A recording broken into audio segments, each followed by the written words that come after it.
नमस्कार। इस वीडियो में हम बीए ऑनर्स हिंदी सेमेस्टर 6 के जो विषय है अस्मिता मूलक हिंदी साहित्य, इसके अंतर्गत मन्नू भंडारी जी की कहानी यही सच है, इस कहानी का विश्लेषण और सारांश आपको मैं इस वीडियो में बताने वाला हूँ। तो आइए बिना किसी विलंब के वीडियो को शुरू करते हैं। क्या पहला प्यार ही सच्चा प्यार होता है या समय के साथ बदलने वाला रिश्ता ही सच्चा होता है? मन्नू भंडारी जी की कहानी यही सच है इसी सवाल को बेहद खूबसूरती के साथ सामने लाती है।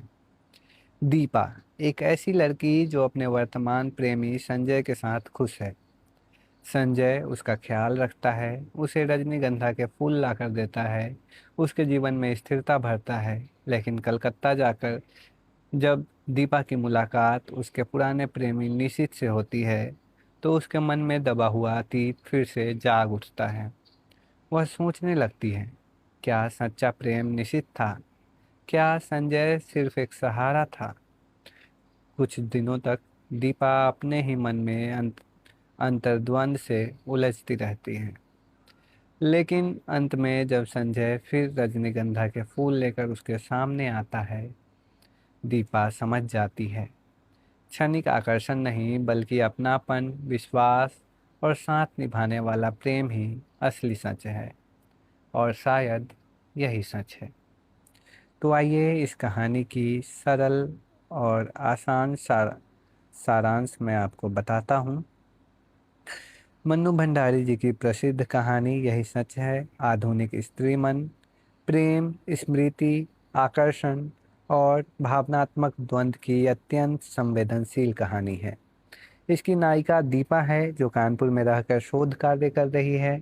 उसका वर्तमान प्रेमी संजय है जो उससे बहुत प्रेम करता है, उसकी देखभाल करता है, उसके जीवन में स्थिरता तथा अपनापन भरता है। संजय अक्सर दीपा के लिए रजनीगंधा के फूल लाता है जो उनके प्रेम संबंध का प्रतीक बन जाते हैं। एक दिन दीपा को कलकत्ता में नौकरी के इंटरव्यू के लिए बुलावा आता है। संजय उसके लिए बहुत खुश होता है और भविष्य में दोनों साथ रहने के सपने देखने लगते हैं। लेकिन कलकत्ता पहुंचने पर दीपा की मुलाकात उसके पुराने प्रेमी निशित से हो जाती है। निशित वही व्यक्ति है जिसने कभी अचानक उससे संबंध तोड़कर उसे गहरा मानसिक आघात दिया था। दीपा सोचती थी कि वह अब उससे नफरत करती है, परंतु वर्षों बाद उसे देखकर उसके मन में पुरानी भावनाएं फिर से जागने लगती हैं। निशित दीपा की नौकरी के लिए बहुत प्रयास करता है। वह उसके इंटरव्यू की तैयारी में मदद करता है, उसके साथ घूमता है और उसके प्रति एक गहरा लेकिन मौन अपनापन दिखाता है। दीपा उसके व्यवहार से भीतर ही भीतर प्रभावित होने लगती है। उसे लगने लगता है कि शायद उसका पहला प्रेम ही सच्चा प्रेम था और संजय के प्रति उसका आकर्षण केवल सहारे और कृतज्ञता का भाव था। कलकत्ता में बिताए गए कुछ दिनों के दौरान दीपा का मन लगातार संजय और निशित के बीच झूलता रहता है। स्टेशन पर विदा के समय निशित का हल्का सा स्पर्श दीपा के मन में तूफान खड़ा कर देता है। वह सोचने लगती है कि वह आज भी निशित से प्रेम करती है। कानपुर लौटते समय वह निश्चय कर लेती है कि संजय को सब सच बता देगी और उससे अलग हो जाएगी। लेकिन कानपुर लौटने पर जब वह अपने कमरे में आती है तो वहां संजय के लाए हुए मुरझाए रजनीगंधा के फूल और उसका स्नेह भरा पत्र उसे मिलते हैं। दूसरी ओर निशित का पत्र अत्यंत औपचारिक और भावहीन होता है। इससे दीपा का भ्रम टूटने लगता है। तभी संजय स्वयं रजनीगंधा के फूल लेकर उसके सामने आ जाता है। दीपा भावुक होकर उससे लिपट जाती है और उसे महसूस होता है कि संजय का सच्चा, आत्मीय और अस्थायी प्रेम ही वास्तविक सत्य है। अंततः वह समझती है कि क्षणिक आकर्षण और स्मृतियों के मोह से अधिक महत्वपूर्ण वह प्रेम है जिसमें विश्वास, अपनापन और जीवन की वास्तविक ऊष्मा हो। इस प्रकार कहानी का निष्कर्ष यह है कि मनुष्य का मन अक्सर अतीत और वर्तमान के बीच उलझ जाता है, लेकिन अंततः वही संबंध सत्य सिद्ध होता है जिसमें स्थिरता, विश्वास और सच्चा अपनापन हो। तो ये इस कहानी का संक्षिप्त सारांश था। अब मैं आपको इस कहानी का विश्लेषण बताता हूँ। मन्नू भंडारी जी की यह कहानी नई कहानी आंदोलन की अत्यंत चर्चित और मनोवैज्ञानिक गहराई वाली कहानी है। यह कहानी आधुनिक मध्यवर्गीय स्त्री के अंतर्द्वंद, प्रेम, स्मृति, आत्मचेतना और भावनात्मक अस्थिरता को अत्यंत सूक्ष्मता से प्रस्तुत करती है। कहानी की नायिका दीपा केवल एक प्रेमिका नहीं, बल्कि बदलते सामाजिक परिवेश में अपनी भावनाओं, इच्छाओं और अस्तित्व को समझने का प्रयास करती हुई आधुनिक स्त्री का प्रतिनिधित्व करती है। इस कहानी के केंद्रीय कथ्य को देखें तो कहानी का मुख्य कथ्य प्रेम की वास्तविकता और स्त्री मन के द्वंद्व को उद्घाटित करता है।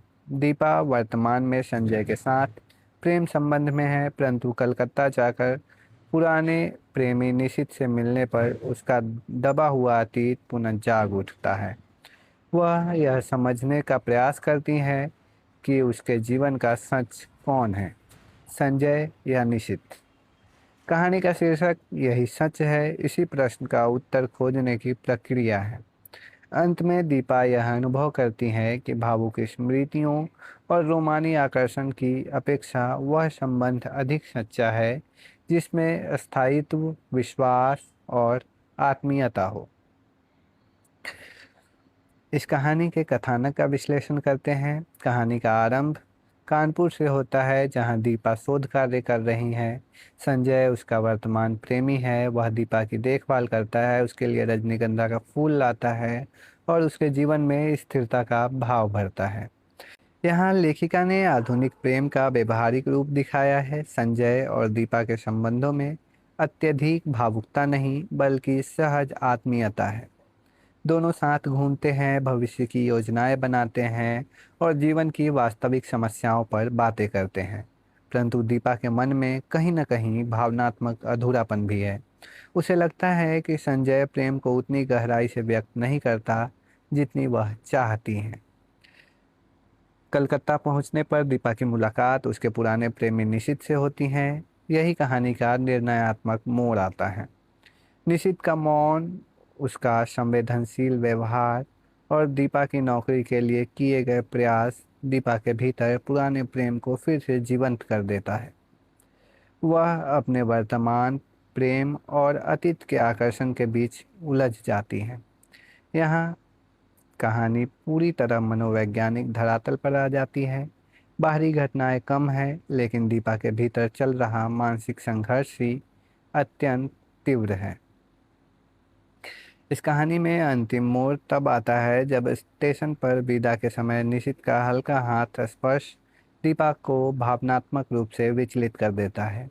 वह सोचती है कि वही उसका सच्चा प्रेम है और संजय के प्रति उसका आकर्षण केवल कृतज्ञता। लेकिन कानपुर लौटने के बाद जब वह संजय के स्नेह, प्रतीक्षा और आत्मीय उपस्थिति को महसूस करती है, तब उसे समझ आता है कि क्षणिक रोमानी आकर्षण और स्मृतियों की मादकता जीवन का अंतिम सत्य नहीं है। अंततः वह संजय के आलिंगन में वास्तविक प्रेम का अनुभव करती है और समझती है कि यही सच है। इस कहानी में पात्रों का विश्लेषण करें तो इसकी केंद्रीय पात्र दीपा है। दीपा शिक्षित, आधुनिक और आत्मनिर्भर युवती है। वह भावुक लेकिन आत्मविश्लेषी है। प्रेम और वास्तविकता के बीच झूलती हुई स्त्री के रूप में वह इस कहानी में आती है। मानसिक रूप से अत्यंत संवेदनशील है। दीपा का चरित्र स्थिर नहीं, वह निरंतर बदलता और सोचता रहता है। यही उसकी आधुनिकता है। वह प्रेम को केवल सामाजिक बंधन की तरह नहीं, बल्कि भावनात्मक सत्य की तरह देखती है। दूसरा पात्र संजय है, जो कि दीपा का वर्तमान प्रेमी है। संजय व्यवहारिक, सहज और स्थिर प्रेम का प्रतीक है। वह देखभाल करने वाला, आत्मीय और जिम्मेदारी निभाने वाला भावनाओं की अपेक्षा व्यवहार में प्रेम व्यक्त करने वाला, दीपा के जीवन में स्थिरता भरने वाला। संजय का प्रेम शोरगुल वाला नहीं बल्कि शांत और भरोसेमंद है। रजनीगंधा के फूल उसके प्रेम का प्रतीक है। फिर तीसरा पात्र इसका निशित है।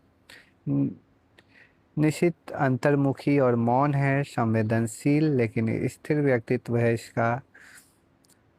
अतीत का आकर्षण दीपा को निशित के प्रति आकर्षित करता है। अधूरी प्रेम कथा का प्रतिनिधित्व निशित इस कहानी में करता है। निशित का चरित्र रहस्यपूर्ण है, वह बहुत कम बोलता है, पर उसका मौन ही दीपा के मन में अनेक कल्पनाएं पैदा करती हैं। अगर हम इस कहानी के मनोवैज्ञानिक विश्लेषण करें तो इसमें स्मृति का आकर्षण प्रस्तुत होता है।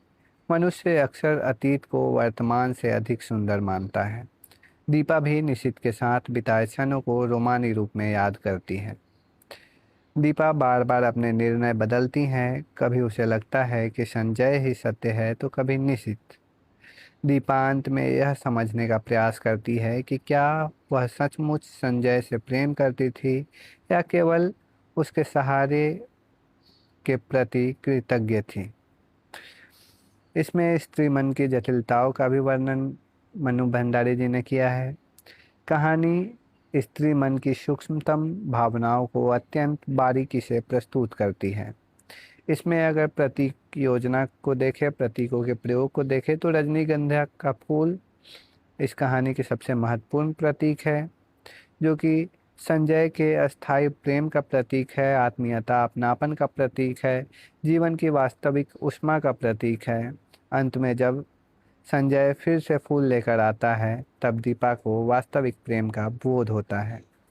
कलकत्ता शहर जो कि अतीत, आकर्षण और मानसिक भ्रम का प्रतीक है।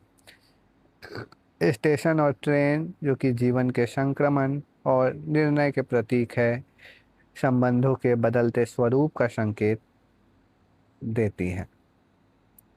नई कहानी आंदोलन के संदर्भ में अगर हम देखें तो यह कहानी हिंदी के नई कहानी आंदोलन की प्रमुख विशेषताओं को व्यक्त करती है।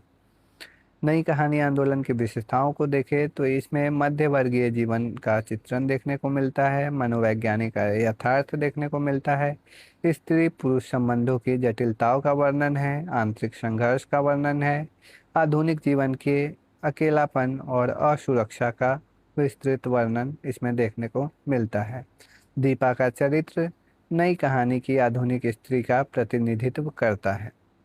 स्त्रीवादी दृष्टिकोण से इस कहानी का अवलोकन करते हैं। यह कहानी स्त्रीवादी दृष्टिकोण से अत्यंत महत्वपूर्ण है, क्योंकि इसमें स्त्री को केवल एक प्रेमिका या पत्नी के रूप में नहीं बल्कि एक स्वतंत्र चेतना वाले व्यक्ति के रूप में प्रस्तुत किया गया है। इसमें आत्मनिर्भर स्त्री का चित्रण है। दीपा शिक्षित और स्वतंत्र युवती है। वह अकेले रहकर रिसर्च कर रही है, नौकरी के लिए दूसरे शहर जा रही हैं, अपने निर्णय लेने के लिए वह स्वतंत्र है। यह उस समय के साहित्य में स्त्री की नई छवि को प्रस्तुत करता है। स्त्री की भावनात्मक स्वतंत्रता का वर्णन है। परंपरागत साहित्य में स्त्री को एकनिष्ठ और त्यागमयी रूप में प्रस्तुत किया जाता था, लेकिन दीपा अपने मन के द्वंद्व को स्वीकार करती है। वह एक साथ दो संबंधों के बीच उलझती है, अपने आकर्षण को दबाती नहीं, अपने मन का विश्लेषण करती है। यह स्त्री की भावनात्मक स्वतंत्रता का संकेत है। फिर इसमें पुरुष केंद्रित समाज पर प्रश्न उठाया गया है। निश्चित बिना कारण संबंध तोड़ देता है और दीपा को सामाजिक अपमान सहना पड़ता है। इससे स्पष्ट होता है कि समाज में प्रेम संबंध टूटने का दोष प्रायः स्त्री पर ही डाला जाता है। दीपा का यह अनुभव पितृसत्तात्मक व्यवस्था की आलोचना करता है। फिर इसमें स्त्री का आत्मविश्लेषण देखें तो दीपा केवल पुरुषों के इर्द गिर्द नहीं घूमती बल्कि वह स्वयं अपने मन को समझने का प्रयास करती है।